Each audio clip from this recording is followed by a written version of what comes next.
People seem to expect Google to pull off something mind-blowing with their hardware each year, but they don't. Hey guys, it's me. I'm back. I don't know for how long, but I'm back, and today I'm here to talk about... Wait, what am I here to talk about? Wait, what am I doing here? I'm sorry, this is not how it was supposed to start.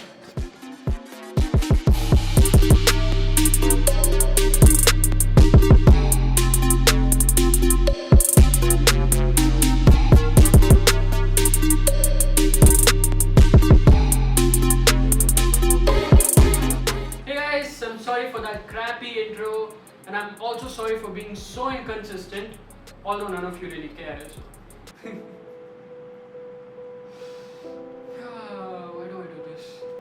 But yeah, today I'm here to talk about my experience with this Google Pixel 6 Pro for the last month or so. So I want to start with what seems to be the most polarizing aspect of this device, its design. Now, most people, especially enthusiasts, freaked out when they saw this when it leaked. It got a lot of people excited because it felt like Google was going premium again, but some people actually really didn't get this design. Most of the reactions was something like this. Whoa, is that the Pixel 6? What is that? That looks really good. What the hell is this even supposed to be? Yo, did you look at this? This looks so good. Is that a phone or an eyebrow? Ah, it's so pretty! It's atrocious. Yeah. But I'm actually one of those people who actually really like the design choices made on this phone. I don't just love it because of its elegance and beauty, but because of how unique it looks.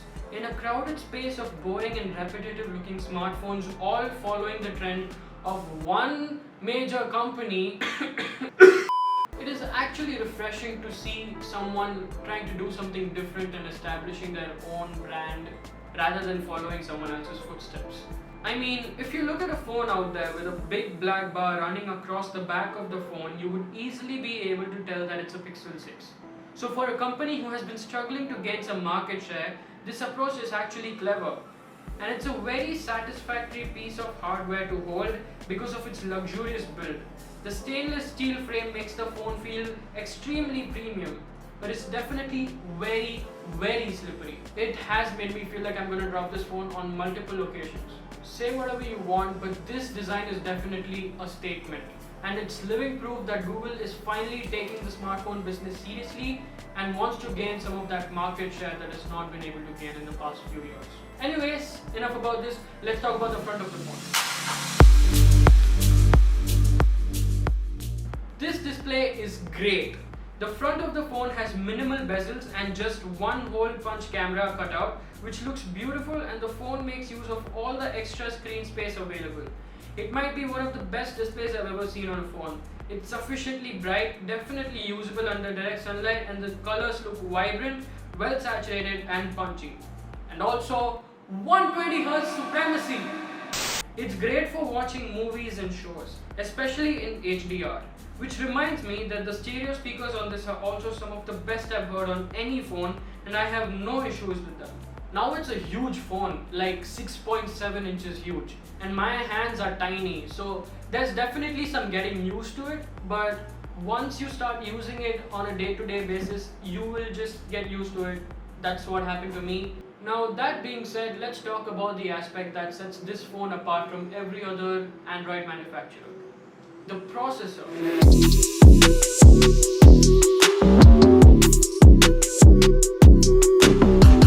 The reason why this is such a big deal is because this processor is made exclusively for this phone, which means that Google is able to properly optimize the performance of the phone, the battery, and every single aspect of the phone to match the processor, and so in that way it's all working in perfect harmony. I'm glad to report that this processor does increase the efficiency gains, as this phone feels smoother and snappier than any other Pixel I've ever used. This has also allowed Google to guarantee 5 years of updates, which is significantly longer than any other Android phone out there, and is pretty much on the level of the amount of years iPhones offer to their users. Games run smoothly on the highest graphics without any noticeable drops in frame rates. This phone has a whopping 5003 mAh battery, which is insanely massive, and you would expect the phone to have like the best battery life on any phone ever, which may not be true, but it's good enough. It's good enough, and it's pretty good for my usage. I've been getting 7 to 8 hours of screen on time, which is great. So I'm glad to report that battery life has been great too. I won't get into many technicalities so I don't bore you more than you already are, but this phone runs so well and so smooth, that's all you need to know. Now let's swiftly move into software.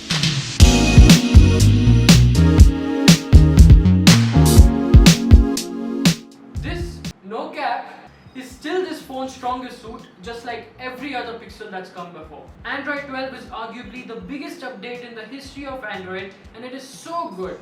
Everything feels so natural, as everything has subtle animations paired with satisfactory haptic feedback that you just have to use in real life to know how good it is. It just makes for a pleasing experience which users probably won't even notice, but would definitely realize it if it were to be taken away. I never knew that stock Android would feel so smooth on a 120Hz display. Sure, there have been some bugs here and there, but most of them have been resolved through software updates now, and the bugs never really got in my way of actually enjoying my overall experience with this phone's stunning software. Another area where the phone's software takes front seat is, of course, you guessed it, the moment you've all been waiting for, the camera.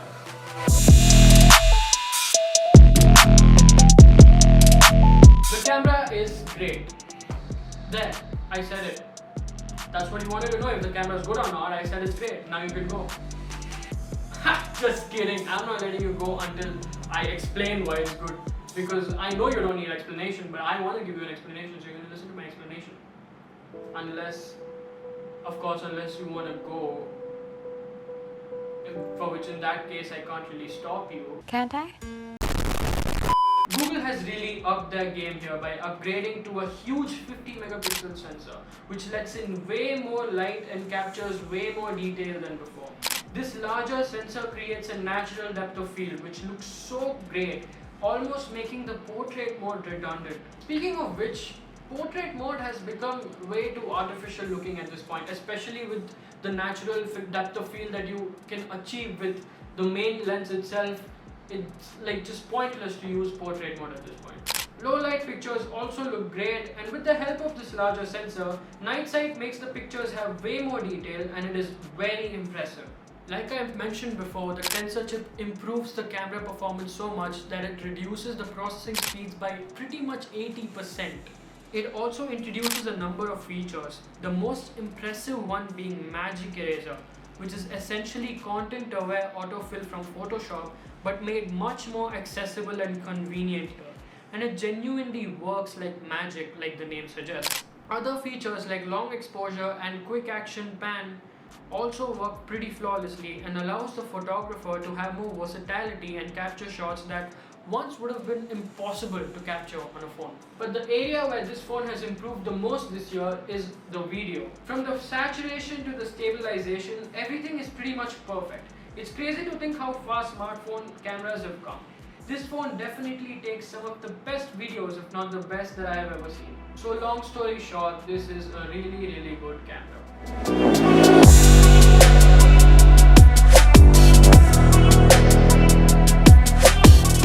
The catch?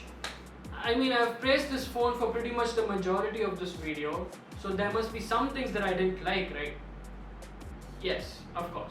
Starting with the fingerprint sensor, which was just a frustrating experience in the beginning.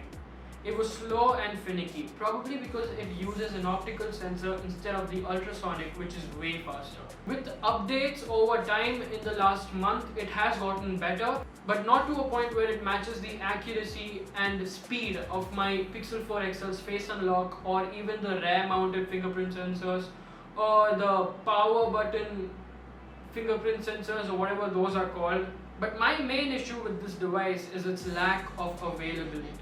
I mean, this phone is only sold in 8 countries, which is just embarrassing. This just portrays lack of Google's confidence and their willingness in selling their products and making them more available and accessible to people.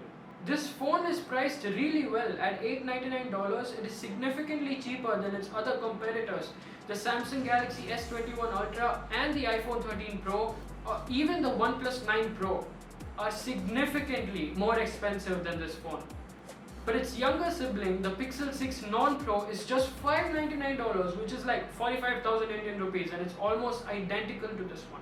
After finally commercializing their products, you would normally expect Google to expand their product range into more countries, make them more accessible to people, but surprisingly they have not, and this is upsetting. So this is what disappoints me about this phone. It's not something about the phone itself, but the way it's marketed and the way it's sold.